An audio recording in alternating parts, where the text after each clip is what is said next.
Bandana the Ragg and Gasoline TV, the reliable source.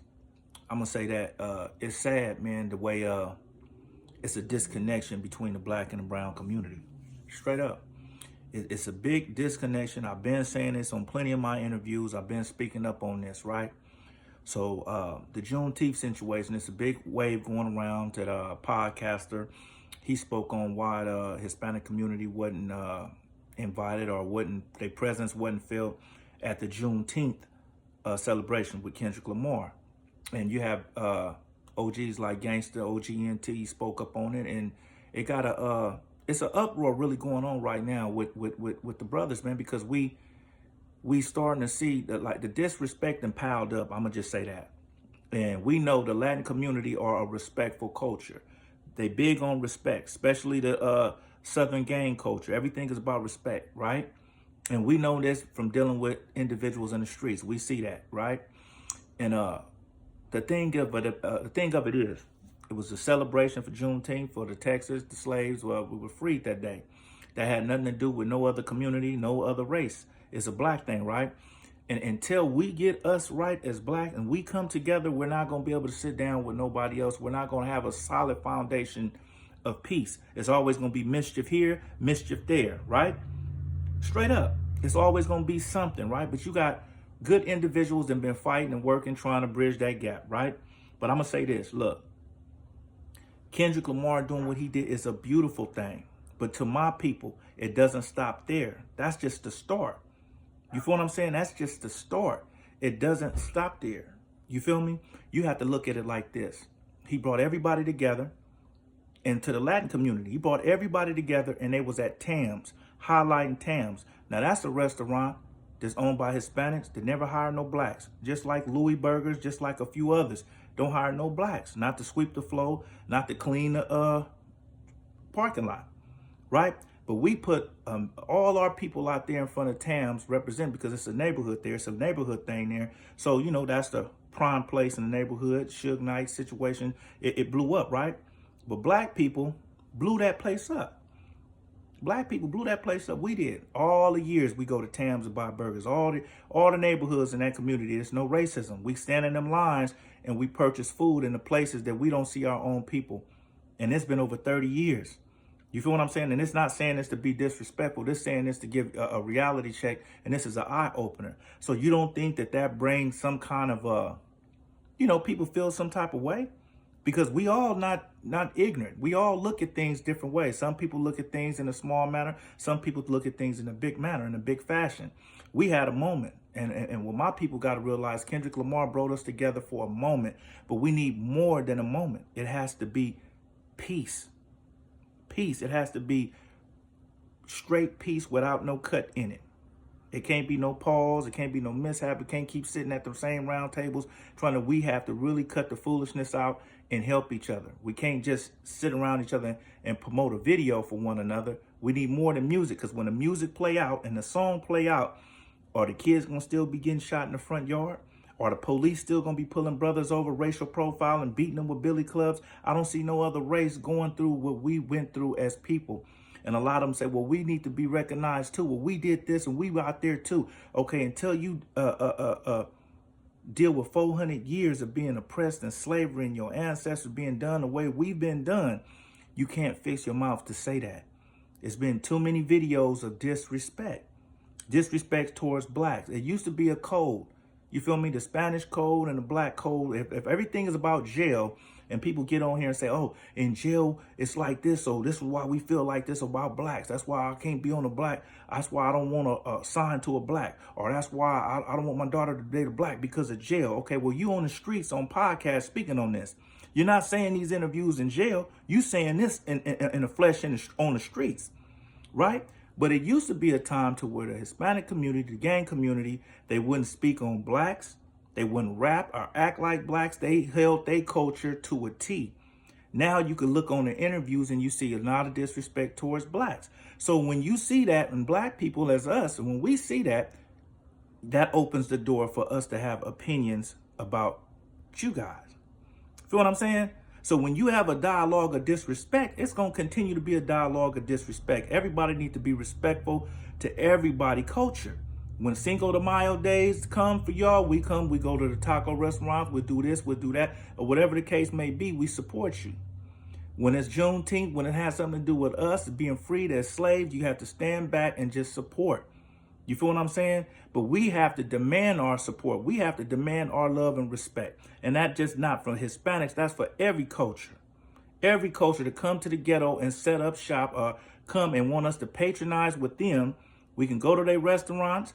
We can go to their car lots. We can go to their mechanic shops, but we can't date their daughter. We can't date their auntie. We can't be allowed in their house. So it's a lot of disrespect, and people blame it on the penitentiary. Okay, well, we in a free world dealing with this disrespect. We in a free world able to see people sit on podcasts, not in prison. These podcasts ain't coming from prison. And I done spoke to individuals in prison, part of the Latin Core, and it was all respectful conversation. It was never no disrespect. So I know how big respect is on that level when it regards to the Southern gangs and you know, in Southern California. You feel me? So we got to do better. We got to do better. But for our people, we can't be detoured from our mission. Don't get sidetracked from our mission. Speak up about it. If you feel some type of way, make your video and speak up and stand up, because it's been more than time for us to have a voice on disrespect towards us. And there's nothing wrong with standing up for your people when you feel your people being disrespected or violated.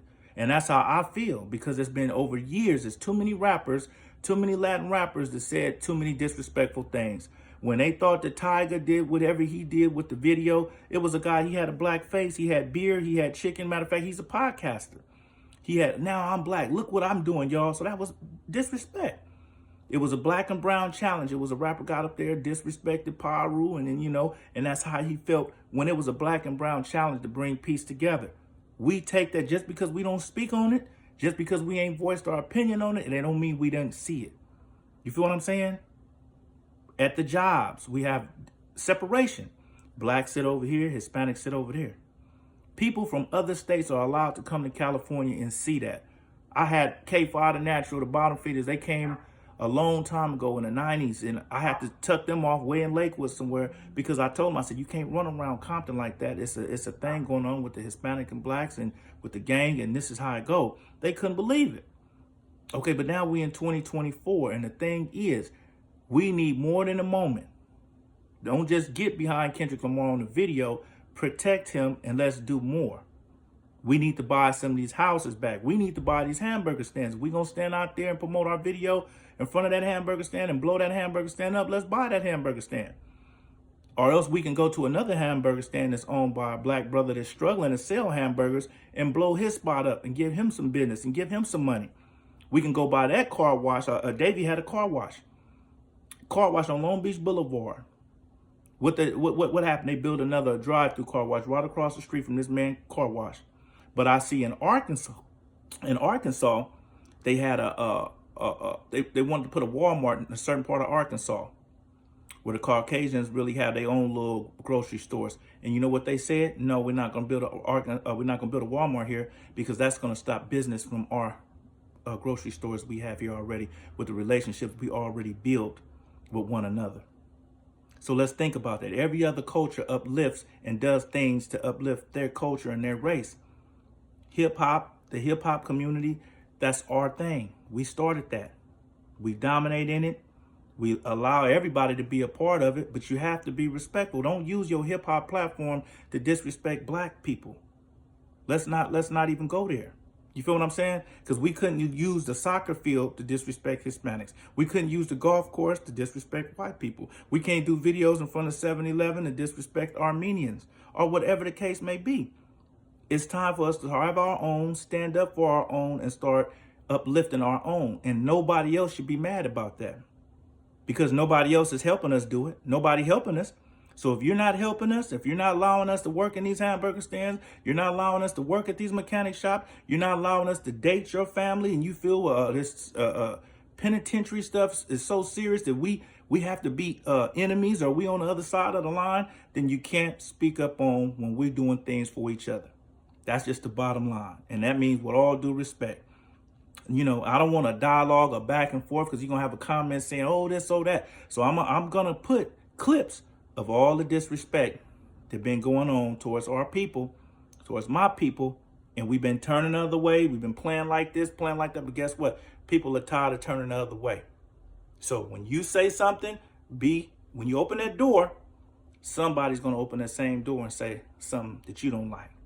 So the moral of the story is get behind Skip Townsend, get behind the good people in the community, get behind the people that's really trying to make peace and bring peace. And everybody stay in your lane. Stay in your lane. If you come out your lane and come over here into a black lane, come into a black lane to help black people. Come to a black lane to stop peace with black people. Don't come in this lane for disrespect. And if anybody on my color go into that other lane, don't go into the lane of making a mockery of making music with the Hispanic sounds, making a mockery of them. Won't you do music about Malcolm X, Booker T. Washington? You know what I'm saying? Our people, our leaders.